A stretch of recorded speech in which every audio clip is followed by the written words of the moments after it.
Hello everyone, আসসালামু আলাইকুম। কেমন আছেন সবাই? সবাইকে ঈদ মুবারক। আজকে শাকিব খানের বরবাদ মুভি নিয়ে রিভিউ দেওয়ার জন্য চলে এসেছি।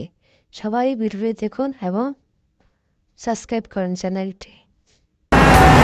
ছেলে একটা জানোয়ার। আমি আমার ফিউচার নিয়ে ভাবি না।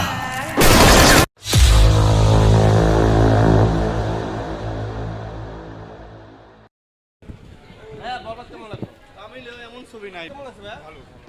আপু বরবাদ টোটালি ফাটিয়ে দিয়েছে বলার মতো না, অনেক সুন্দর।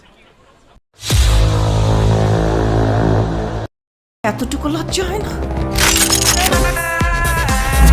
আমি শুধু একটা জিনিসই ভাবি, নিতো শুধুই আমার।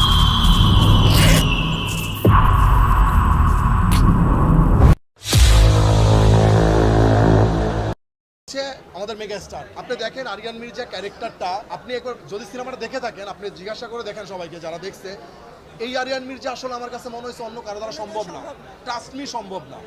সো আরিয়ান মির্জার জন্য আমাদের মেগা স্টারই পারফেক্ট এবং সেইটা একদম সে পর্দায় প্রমাণও করে দিচ্ছে। ভালো তো রেকর্ড ভাঙা, রেকর্ড ভালো না ভাঙলে হ্যাঁ এরপর তাণ্ডব পারবে, ইন্ডাস্ট্রি আগাবে, ভাঙুক না।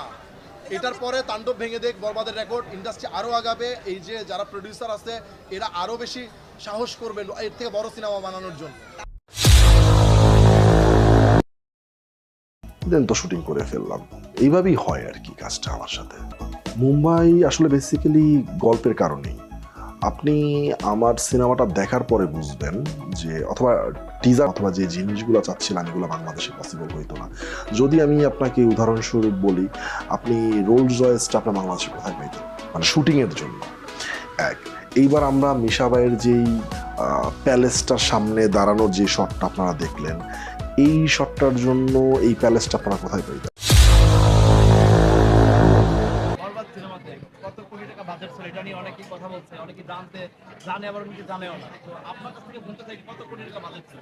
Actually, budget, basically, if you ask me, still I have not fully calculated because it keeps on going up and going. I came to a stage where I was like, okay, fine, let's focus and get the content done best. So if you ask me, it's about 16 to 16.5, right? Because even till the last moment, there is marketing, there is posts, all those going on. So the budget keeps on increasing. I see faces every